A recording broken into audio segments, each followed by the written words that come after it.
Welcome to the Papal Basilica of St. Mary Major. Throughout the centuries, this basilica has maintained a special connection with the Roman Pontiffs, 6 of whom are buried here. It has also become the favorite basilica of Pope Francis, who has visited it more than 100 times. What makes this basilica so special?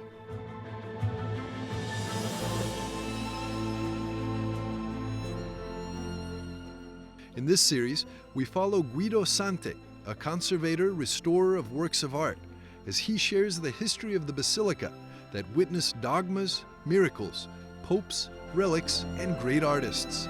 It's from the works of these artists that the Baroque style has spread throughout the world.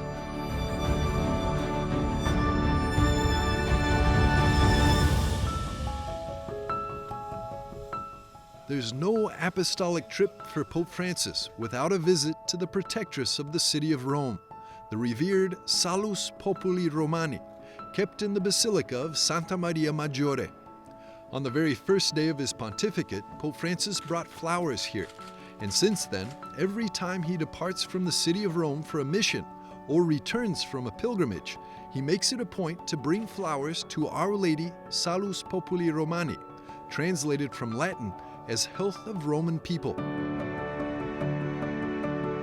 Throughout the pandemic, Pope Francis fervently prayed for the health of the people and the entire world in front of the image at St. Peter's Square and blessing the empty streets of Rome.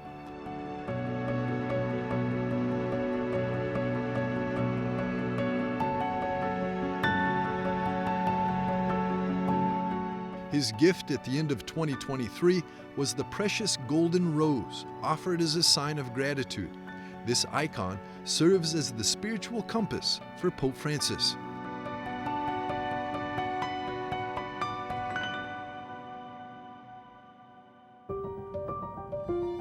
But let's rewind together with Professor Guido Sante to the beginning to understand the roots of the Basilica and why it's so beloved by the popes.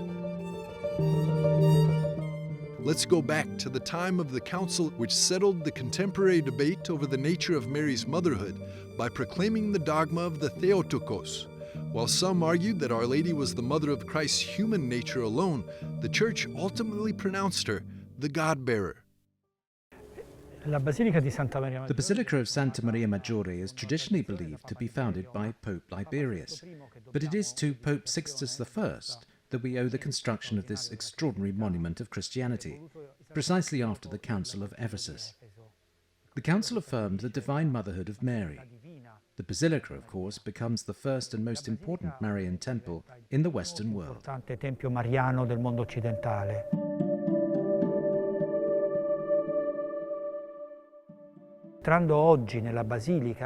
Entering the Basilica today, what absolutely strikes the faithful is the marvelous mosaic in the apse, depicting the grand scene of the coronation of Mary by her son, Jesus Christ.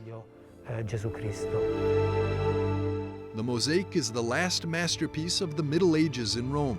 The first Franciscan pope, Pope Nicholas IV, commissioned the work of art and even chose to reside at Santa Maria Maggiore rather than the papal palace. All of this extensive decoration is a monument and above all a testament to Franciscan devotion to Mary. In the center, we see Christ crowning his mother, seated on a throne. The depiction is intriguing because at the feet of Christ is the sun, and at the feet of Mary is the moon, both crafted from the purest silver tesserae. Every surface is covered in gold leaf, featuring significant representations of St. Peter and St. Paul, given the location in Rome. Additionally, there are crucial depictions of the most important Franciscan saints, namely Francis and Anthony, commissioned by Pope Nicholas IV. In a tiny representation, Nicholas IV, dressed in red with a tiara, is on his knees, presenting himself to Mary and Jesus. This signifies that he was the pontiff at that moment. Below, along the lower part, flows the river of the terrestrial paradise. All known animals and plants of that time are meticulously depicted in small sections. Further down in panels are scenes illustrating the most important episodes in the life of Mary. a visual narrative within the basilica dedicated to Mary. nella basilica dedicata a Maria. The basilica is like a book that preserves the memory of Christian belief, represented in its images, mosaics, and statues. Browsing through its pages reveals that what the first Christians believed has been faithfully preserved through the centuries, enduring until our time.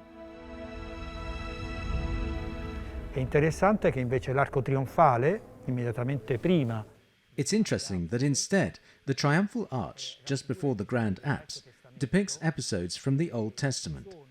And there are, and it's a much older mosaic, dating back to the founding of the basilica, so a mosaic from the 5th century. Similarly, on the aisles, there are numerous episodes from the New and Old Testaments, all in mosaic. There are the oldest glass mosaics and precious tiles covered in gold in Rome, making them the oldest Christian mosaics in Rome. quindi i più antichi mosaici cristiani a Roma.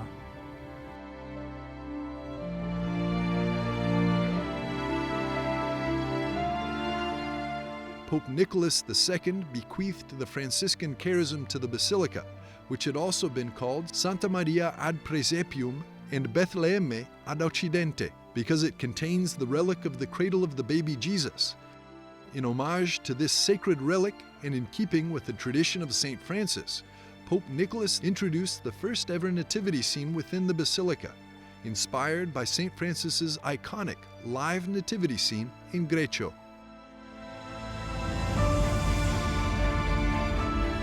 Stay tuned for the next episode to learn about the relics that are kept at St. Mary Major, the cradle of the baby Jesus, the first nativity scene, and the relics of St. Matthew the Evangelist and St. Jerome.